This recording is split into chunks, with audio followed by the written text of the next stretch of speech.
السلام عليكم جميعا، عاملين ايه؟ ان شاء الله يا رب تكونوا بخير وطيبين وفي احسن صحة وحال. وحشتوني جدا جدا من الفيديو اللي فات، ما تأخرتش عليكم المرة دي. عندي جرعة نشاط كده وحماس، فقلت لازم ايه عارفين انشرها. الفيديو اللي فات كنا خلصنا تنظيف كده جزء حلو كده من الشقة، وكنت فرحانة بالتجديد البسيط لهبل اللي انا عملته. بس قلت ايه، بما اني خلاص دخلنا في هذه الحالة فيلا يا بت قومي اتنشطي وكملي. دي الميزة الوحيدة اللي بحسها للصيف او للجو الحر، اللي هو انا طول الوقت قادرة ان انا الجردل والشرشوبة الموب، ويلا نمسح الحيطان، يلا نمسح السلم، يلا نمسح البلكونات. ما الجو حر هنجيب طراوة منين؟ المهم بما اني فرشت بدري فكان لازم احافظ على اللي انا عملته. جبت الموب وحطيت معطر من اللي هو بتاع الملابس ده، كان فريدة. واي حاجة تقدري تمسحي بيها، بس انا بفضل يعني في مسح الحوائط والارضيات ان احنا نحط حاجة ملهاش رغوة، علشان يبقى مسحها سهل شوية. هل الموب دي عملية ولا لا؟ دي انا كنت جايباها من سنتين، دي موب تركي مش فاكرة سعرها قوي، بس كانت 400 ولا حاجة. انا بالنسبه لي حلوه وكل حاجه، وفي الحوائط جميله جدا، وفي الارض كمان حلوه ومش زي الشرشوبه. بس انا بخاف عليها، فاهمين؟ الشرشوبه تحسيها عارفه اللي هو هتلقيها في الحيطه ترجع لك تقول لك عادي لقيني كمان. لكن دي تحسي ان بتتعاملي معاها بالراحه كده بهدوء، فانا بخليها مش للتنظيف اليومي بصراحه. المهم مسحنا كل الاماكن الباينه، وطبعا عشان انا فرشه قريب فالارض نفسها نظيفه، اللي هي السجاد يعني نظيف، لكن الاماكن الباينه دي بتبقى او اللي هي مش مفروشه يعني بتبقى كل يوم عايزه تمسحيها. يعني انا مسحت امبارح لازم امسح النهارده، هي دي المشكله يعني. لكن في الصيف انا ما اقدرش افرش كل الشقه ابدا ابدا، لازم يبقى في اماكن كده ظاهره تطلع لي شويه طراوه. هي ما بتطلعش طراوه، هي بتطلع صهد يعني بيني وبينكم، بس عادي احنا عادي هنكمل الصيف، هنعمل ايه؟ وبعد ما خلصت بنيجي لاحلى فقره، اللي هي فقره التعطير. برش على الفرش نفسه، برش على الستاير. انا زي ما قلت لكم سايبه المطبخ للاخر، ولسه شويه لسه شويه على العيد. يعني انا بحاول انه ايه لما يجي الاسبوع اللي قبل العيد ده ابقى خلاص بعمل تشطيبات اخيره كده، مش هاجي اهلك نفسي قوي في الموضوع. بعد ما خلصت ده دخلت على المطبخ. هبدأ تنظيف المطبخ دلوقتي؟ لا، هعمل فيه حاجات كل يوم هعمل حاجة. طيب انا في الصيف مستحيل اخلي توابل بره، بقوليات، مكرونات، اي حاجه مستحيل، مش مطبخي. بصوا كل واحد اضرب حاله، يعني ممكن اللي انا بعمله ما يتناسبش معاكي، اللي هو انت ما ينفعش خالص انك، او مش عملي بالنسبه لك انك تحطي البقوليات في التلاجة. انا ما ينفعش عندي خالص ان انا احط الحاجات دي بره، انا عندي الرز بيسوس، التوابل بتبوظ، فحرام. فانا طقم التوابل ده بطلعه في الشتاء بس. في الصيف في الربيع لا، اتفضل حضرتك كده هتتشال، نفضي كل الحاجات اللي فيك في الشاي والسكر والقهوه تحت، واللي فوق دول كلهم توابل. فانا عندي التوابل ببقى جايباه بكميات، يمكن في حاجات بجيبها تقعد عندي سنه، دي ببقى محتفظه بيها صحيحه في التلاجة، وحاطه كميات بسيطه قوي في علب التوابل اللي بره. بس بما اننا في الصيف وانا اصلا مش بطبخ كل يوم، فقلت خلاص انا هفضي الطقم ده وهيتغسل وهيتصفى وهيتنشف كويس جدا وهيتشال يتحط في اوضه التخزين مع اخواته. وطيب وهحط التوابل بتاعتي فين؟ عندي علب صغيره، برطمانات صغيره. هسيب هسيب مثلا، يمكن هسيب بره ايه، هسيب بره الملح، الفلفل، الكمون لا بسيبه في التلاجة. بس تصدقوا ما سبتش بره من التوابل غير الملح والفلفل والقرنفل عشان بحطه في الشاي. اما باقي الحاجات حطيتها جوه. طبعا الشاي والسكر والقهوه لا، سايباهم بره التلاجة عادي اكيد يعني. بس قصدي ان انا بالنسبه لمطبخي والفرن اللي انا عايشه فيه، انا عارفه كويس ان الحاجات هتبوظ، وانا بحاول احافظ على النعمه. سِبته كده يتصفى شوية، وقُلت خلاص حان الوقت إن إحنا نشيل سجادة المطبخ. سجادة المطبخ دي عندي بقى لها 11 سنة ونُص، فهي حبيبتي ورفيقة كفاحي، عمري ما بافكر أغيّرها. ليه؟ سهلة، خفيفة، لايقة على المطبخ، مش بتزحلق، تنضيفها سهل جدًا، بتنشف بسهولة. يعني لو غسلتها النهارده بكرة تتشال تتعان نضيفة، وبتتصفى بصوا فيها كل المميزات اللي لايقة على سجادة مطبخ. انا هغسلها بايه؟ طبعا دي علبة بريكس وعلبة كلوريل، بس انا مش هغسلها ببريكس وكلوريل، هي العلب بس كانت فاضية وانا حاطة فيها المسحوق السايب اللي انا جايباه من بره. كنت جايبة بتاع اللي هو المسحوق الجل زي برسيل جل، ومسحوق وتاني اسمه ايه، كلور الوان سايب برضو، كان واحد ب6 جنيه والتاني مش عارف ب8، والتاني مش عارفة بكام. المهم ما علينا، قصدي انه هنا في تنظيف الحاجات دي استخدموا المسحوق السايب علشان اوفر. وبحب استخدم مسحوق يكون سايل جل يعني، علشان ايه احسن من المساحيق البودرة في الغسيل. ده الكلور الالوان حطيت منه برضو. والسجادة اصلا كانت نظيفة، يعني هي فيها تراب لكن ما فيش فيها بقع، ما فيش فيها زيت، ما فيش فيها حاجات احس انها محتاجة دعك كده. بقيت بقى ايه، مش عارفة كنت بقول ايه، اتفصلت يا ولاد. كنت بسجل صوت على الفيديو حالا وبعدين اكتشفت مقطع عجيب محطوط كده، فاللي هو الحمد لله اني خدت بالي وقصيته. ما علينا. هنبتدي بقى ايه، اغسل السجادة. السجادة دي زي ما قلت لكم غسيلها سهل وبقيت امشيها. انا محتاجة، فكروني كده لما تغير ننزل اشتري فرشة سجاد علشان اللي عندي مش نافعة خالص، محتاجة شوية حاجات ادوات تنظيف. بعد ما خلصتها بقيت اجيب مية برضو كده واعمل عليها كتير قوي لحد ما سبتها تتصفى وتمام. وحطيت صفت كام ساعة كده وبعد كده حطيتها على سور البلكونة. وهنا كان طقم التوابل ده نشف وبقى كويس كده، وحطيته بكيس، غطيته بكيس بلاستيك وجري رميته في غرفة التخزين. اليوم التاني يعني هنبتدي اللي جاي ده كله اليوم اللي بعديه. انا بقى صحيت واليوم ده كنت حابه قوي قوي قوي ان ابعد عن التليفون. انا اول حاجه بعملها اول ما بصحى منه، اول ما بفتح عيني، اللي هو اصبحنا واصبح الملك لله، وافضل اللي هو يوم جديد ومعلش واستحملي واصحي وبتاع، واقعد اشجع نفسي بكلام تحفيزي ومعلش هي دي الحياه وكلام جميل كده. اقوم ماسكه التليفون، ابقى اتفرج على حاجات يوتيوب، ابص على الانستجرام، مش عارفه اكلم لا، انا النهارده قلت انا مش عايزه امسك التليفون، فلازم حاجه تشتغل جنبي، حاجه تونسني. شغلت اذاعه القران الكريم شويه وبعد كده جبت اذاعه مش عارفه اسمها اصلا لحد دلوقتي.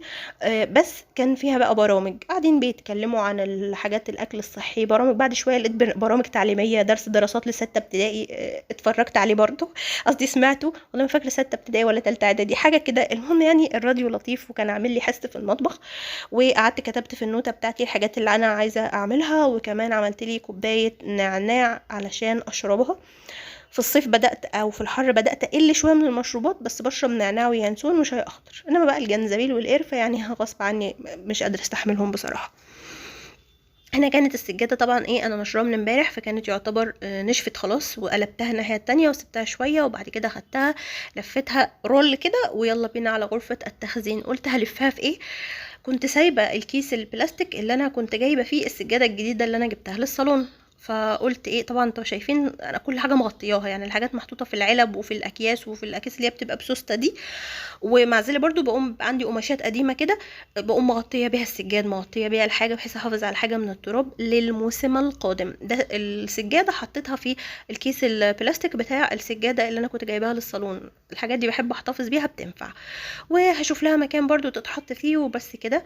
واحده واحده، انا لسه عندي حاجات كتير عايزه تتنضف، لسه المراتب عايزه تتشال، لسه عايزه امسح تحت السراير وفوق الدواليب، واحده واحده، محدش بيجري ورايا. من ضمن الحاجات برضو اللي عايزه اعملها في المطبخ انه انا كل يوم ارتب درج ضرفه ضرفه كده يعني. فدرج المشروبات، انتوا عارفين انا بحب المشروبات، بس بما ان الصيف او الحر جه ففي حاجات والله انا عارفه ان انا هفضل الصيف كله مش هدوقها. يعني الحلبه مثلا لا يمكن، انسوا.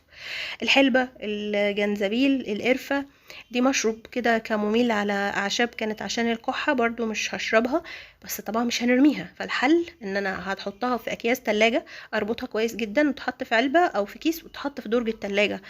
ده مشروب كده كنت جايباه اسمه الهندباء البرية، طعمه ما عجبنيش خالص، طعمه بالنسبه لي استغفر الله العظيم يا رب. طبعا هي اذواق يعني، بس اكيد مش هرميه، هسيبه للشتاء، ممكن استحمله في الشتاء. فالمشروبات اللي انا مش هشربها والحاجات دي ملهاش تاريخ صلاحيه، يعني مش مثلا هبقى خايفه عليها. دي استغفر الله العظيم اللهم الاعتراض، دي ماتشا، اللي هي زي ما قلت لكم قبل كده طعمها زي الحنه المخلوطه بالبرسيم. اكيد احنا ما كناش برسيم قبل كده، بس هي ريحته.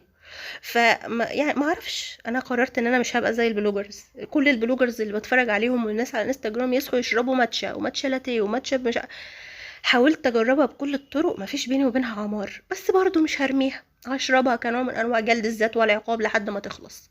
ودي شويه قرفه. المهم عملت جرد لكل الحاجات وتخلصت من الحاجات كده، حطيتها في اكياس تلاجة صغيرة وحطيتها في التلاجة، وسبت الحاجات اللي انا محتاجاها بس. الشاي العادي، الشاي الاخضر، اليانسون، النعناع. زي ما قلت لكم انا اليانسون والنعناع والشاي الاخضر هشربهم عادي صيف شتاء. النعناع بيهدي معدتي، اليانسون بشرب مره واحده في اليوم قبل ما انام. اليانسون حلو لينا كإناث كده، لازم تشربي يانسون كل يوم، بس بالليل عشان ما يوطيش ضغطنا ويهبطنا يعني.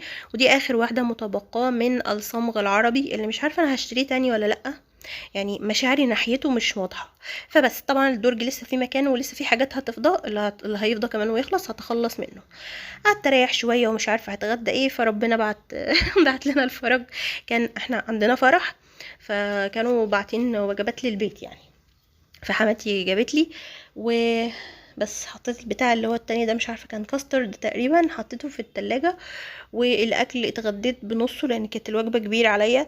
وبعد ما خلصت شربت بعدها بشويه، يجي ساعه كده، شربت كوبايه ميه عليها خل تفاح. مش عشان حاجه، زي ما قلت لكم، نوع الميه بخل تفاح حلوه جدا، بس انا نوع الخل التفاح اللي عندي مش اسمها ايه التاني، اسمه اورجانيك مش عضوي، يعني مش احسن نوع خل تفاح. انا مش لاقيه جنبي نوع كويس، بس انا بشربها كاي ترطيب داخل جسمي، لاني برضو مع الحر ده لسه ما وصلتش لمرحله ان اشرب الكميه الكفايه من الميه اللي جسمي محتاجها، اللي هي 3 4 5 6 لتر في اليوم. مش قادره اعمل ده لسه. فخلصت، وبعد كده كنت نزلت. اليوم ده ما كانش يوم الفرح، ده كان اليوم اللي قبل الفرح بيوم. فكنت محتاجة بقى ايه، ابتدي اجهز هدومي، اشوف هعمل ايه. يعني لو صورت حاجة من دي هبقى اصورها لكم بقى الفلوج الجاي ان شاء الله. فوانا راجعة قررت انه يا بتصرفي وفنجري كده وهاتي كل اللي انت محتاجة. دخلت السوبر ماركت، جبت علبتين زبادي ب 12 جنيه وخرجت. زمان يا ولاد كنت اتكسف قوي ان ادخل السوبر ماركت اشتري حاجه واحده، ما اعرفش ليه. يعني انا محتاجه علبه زبادي، اللي هو اقول لنفسي انا هدخل السوبر ماركت اشتري علبه زبادي واخرج. بس لا، خلاص دلوقتي الانسان في مرحله التقشف اللي احنا فيها دي. لا، انا ادخل اشتري اللي انا محتاجاه وبس. يعني انا ليه اشتري حاجات تانية مش محتاجاها عشان شكلي العام وبرستيجي قدام عمه صاحب السوبر ماركت ما يقولش يا حرام دي داخله تشتري علبه زبادي؟ ايه الهبل ده؟ لو انا لو عايزه كيس خميره هدخل اشتري كيس خميره واخرج. خلاص دلوقتي انا كبرت ونضجت وعرفت اللي فيها. المهم كنت عايزه زبادي ليه بقى؟ انا برغي في حاجات فرعيه في النص، بس ما علينا. جبت علبتين زبادي، واحده اكلتها عشان كنت خارجه من التمرين ولازم اكل حاجه فيها بروتين ومش جعانه. والتانية قررت ان انا هحولها لزبادي عشان انا خلاص بقيت ست موفره. كان عندي لبن، واللبن ده الصراحه انا مش شارياه، كان جاي لي من بابا الله، كانت حماتي عطيهولي. فقلت انا ما بشربش لبن، الدكتورين قايلين لي ما تشربيش لبن يا سوسو. فانا قررت ان انا هحول اللبن لزبادي. انا ممنوعه اشرب لبن، بس ينفع اكل منتجاته اللي هي الطبيعيه. يعني اكل جبنه من لبن طبيعي، اكل زبادي، لكن ما اشربش لبن. فقررت ان انا هعمل الزبادي، وانا ما عنديش مكنه زبادي، فعملته بالطريقه اللي حماتي قالتها لي. وباركولي يا اولاد، باركولي بعد 6 ساعات من الخوف والقلق ان ال3 علب زبادي بتوعي يبوظوا. الزبادي نجح. يعني دلوقتي بكلمكم من قلب الحدث، انا نجحت في اول تجربه زبادي اعملها. عملت ايه؟ نص لتر لبن كنت غاليه امبارح، وانا جربت في نص لتر بس عشان انا خايفه اجرب في لتر لبن وتبوظ مني. وجبت صينيه حطيت فيها ميه مغليه كده لربعها يعني، وحطيت في الطواجن دي نص لتر لبن، قلبت عليه الزبديه، قلبتها كده بمعلقه وبس، وغطيته. سبته 6 ساعات. يعني كنت عاملاه الساعه 6 او 6 ساعات ونص. بصيت عليه الساعة 12 ونص بالليل تقريبا، وبعد كده دخلته التلاجة وكلت منه تاني يوم. طعمه حلو جدا، وقررت ان انا هجرب التجربة دي كتير. لماذا؟ عشان زمان كنتش بشتري زبادي فما كانتش فارقة معايا في ميزانيتي، لكن دلوقتي انا بضطر اسفة انا اشتريها بعد التمرين. وبجيب العلبة الكبيرة دي، او اجيب زبادي يوناني. علبة الزبادي اليوناني ب40 جنيه، فمع السلامة مش عايزين. فقررت ان انا هعمل الزبادي في البيت من هنا ورايح. وبعد هذا الكم الهائل من الرغي استودعكم الله، واشوفكم قريب في فيديو جديد. وما تنسوش تدعوا لي بالشفاء، ويا ريت تحطوا لايك للفيديو، واستنوني قريب في فيديو جديد. وشكرا جدا ليكم، سلام عليكم.